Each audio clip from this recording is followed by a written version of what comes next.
കേന്ദ്ര ഗവൺമെന്റിന്റെ തൊഴിലാളി വിരുദ്ധ ലേബർ കോഡ് പിൻവലിക്കണമെന്നും സഹകരണ സ്ഥാപനമായ കൺസ്യൂമർ ഫെഡിനെ കാലാനുസൃതമായി മാറുന്നതിനുള്ള സംവിധാനങ്ങൾ മാനേജ്മെന്റ് ഒരുക്കണമെന്നും 2 ദിവസങ്ങളിലായി കണ്ണൂരിൽ നടന്ന കൺസ്യൂമർ ഫെഡ് വർക്കേഴ്സ് അസോസിയേഷൻ സംസ്ഥാന സമ്മേളനം ആവശ്യപ്പെട്ടു. പ്രതിനിധി സമ്മേളനം CITU സംസ്ഥാന പ്രസിഡന്റ് TP രാമകൃഷ്ണൻ ഉദ്ഘാടനം ചെയ്തു.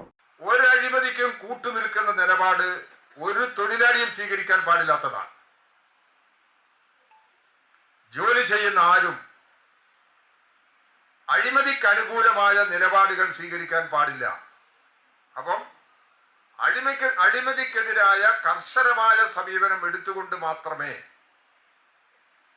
കൺസ്യൂമർ ഫെഡിനെ രക്ഷിക്കാൻ കഴിയുള്ളൂ. ആരുടെയെങ്കിലും താൽക്കാലികമായ സാമ്പത്തിക നേട്ടത്തെ കരുതി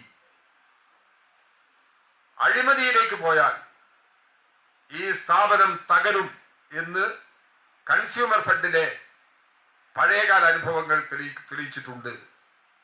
അതുകൊണ്ട് അത്തരം നീക്കങ്ങൾക്കെതിരായി ശക്തമായ നിലപാടെടുത്ത് നമുക്ക് മുന്നോട്ട് പോകാൻ സാധിക്കണം എന്ന് ഈ സന്ദർഭത്തിൽ നിങ്ങളുടെ ശ്രദ്ധയ്ക്ക് വേണ്ടി പ്രത്യേകമായി ചൂണ്ടിക്കാണിക്കുകയാണ്. അസോസിയേഷൻ സംസ്ഥാന പ്രസിഡന്റ് P നന്ദകുമാർ അധ്യക്ഷത വഹിച്ചു.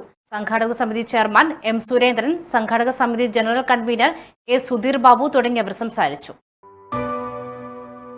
AKG memorial cooperative hospital, Kannur.